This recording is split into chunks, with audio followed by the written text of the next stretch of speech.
صلی اللہ تعالی علیہ وسلم کے پیارے دیوانوں، آئیے کچھ عرض و معروض کرنے سے قبل اس رسول کی بارگاہ میں خراج عقیدت پیش کریں جن کے اشارے پر ساری کائنات گردش کر رہی ہیں۔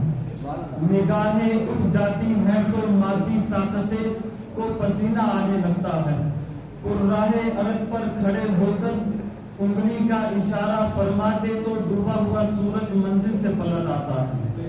اس رسول کی بارگاہ میں خراج عقیدت پیش کریں جن کو اللہ تبارک و تعالی نے قرآن پاک کے اندر کہیں مدثر فرمایا تو کہیں طٰہٰ و یاسین فرمایا۔ اس رسول کی بارگاہ میں اپنی غلامی کا ثبوت پیش کرتے ہوئے پڑھیے بآواز بلند درود حضور صلی اللہ علیہ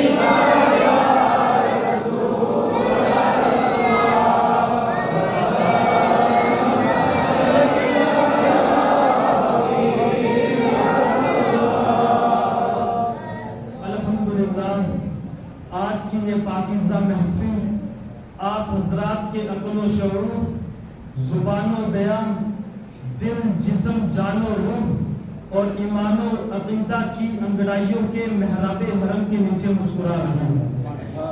اللہ تبارک و تعالیٰ کی بارگاہ میں دعا ہے کہ یہ نماز محبت تکمیل کی سرحدوں تک پہنچے۔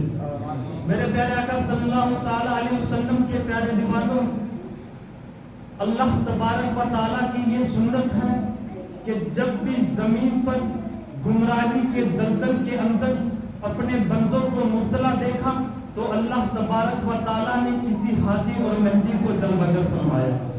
جب کفر نے اپنے پیر کو پھیلانا شروع کیا تو اللہ تبارک و تعالیٰ نے کسی نہ کسی نبی کو زمین کے اوپر جلوگر فرمایا۔ جب فرعون کی گمراہیوں اور اس کے کفر نے لوگوں کو تنگ کرنا شروع کیا تب اللہ تبارک و تعالیٰ نے حضرت موسیٰ کلیم اللہ کو جلوگر فرمایا۔ جب نمرود کی بدماشیاں عروج پر پہنچی تو اللہ تبارک و تعالیٰ نے ہدایت کا چراغ لے کر جناب ابراہیم کلیم اللہ کو جلوگر فرمایا۔ اسی طریقے سے جب بھی کفر اور گمراہی عروج پر جاتی رہی اس وقت کوئی نہ کوئی ہادی اور مہدی جلوگر ہوتا رہا۔ پھر اللہ تبارک و تعالیٰ نے آخری نبی کی حیثیت سے ہمارے اور آپ کے آقا مصطفیٰ جان رحمت صلی اللہ تعالیٰ علیہ وسلم کو جلوگر فرمایا۔ اب حضرات ہمارے حضور آخری نبی بن کر کے تشریف لگا لائے۔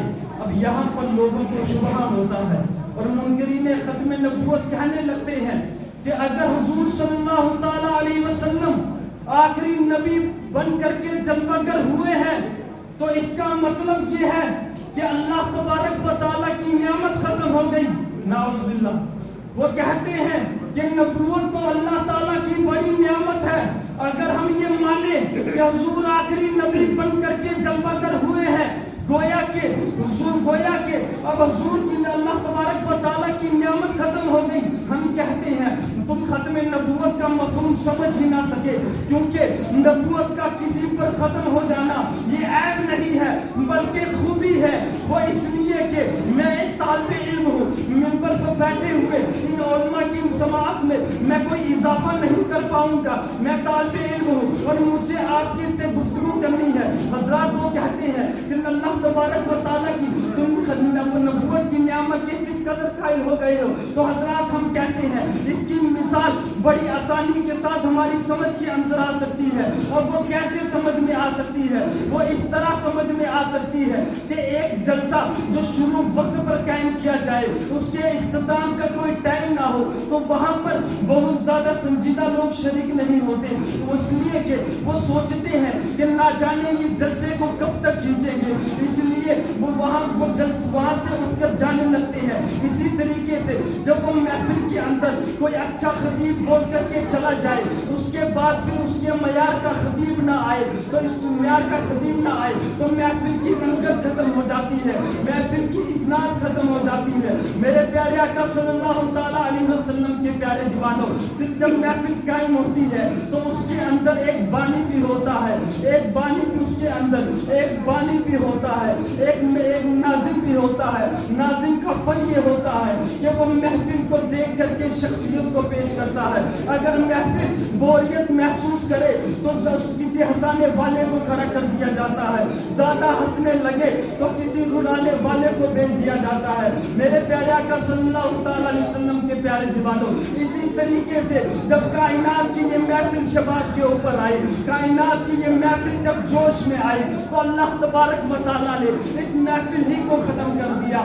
نبی کریم صلی اللہ تعالیٰ علیہ وسلم کے سر پر تاج ختم نبوت رکھ کر اس محفل کا اعلان کر دیا کہ اب میرے نبی کے بعد کوئی نیا نبی تشریف نہیں لائے گا. حضرات، اب انسان سوچتا ہے، انسان فکر کرتا ہے، سوچنے کا انسان کو حق ہے. اب انسان کہتا ہے مولانا آپ کہتے ہو کہ اب کوئی نیا نبی نہیں آئے گا، تو مجھے بتاؤ کیا نبی کی ضرورت نہیں ہے؟ پہلے تو بیٹیوں کو زندہ درگور کیا جاتا تھا، کم سے کم 2 گز زمین تو ملتی تھی. اب تو بچیوں کو ماں کے پیٹ کے اندر چھریوں اور چمچوں سے کاٹا جا رہا ہے. کیا آپ بتائیں کیا اب نبی کی ضرورت نہیں ہے؟ مولانا سود عام ہو گیا ہے، اب بتائیں کہ نبی کی ضرورت نہیں ہے. ہم کہتے ہیں کہ اب کوئی نیا نبی نہیں آئے گا مگر نائب نبی بن کر ہر صدی کے سینے پر کوئی صوفی عبد الوحید ضرور تشریف لائے گا.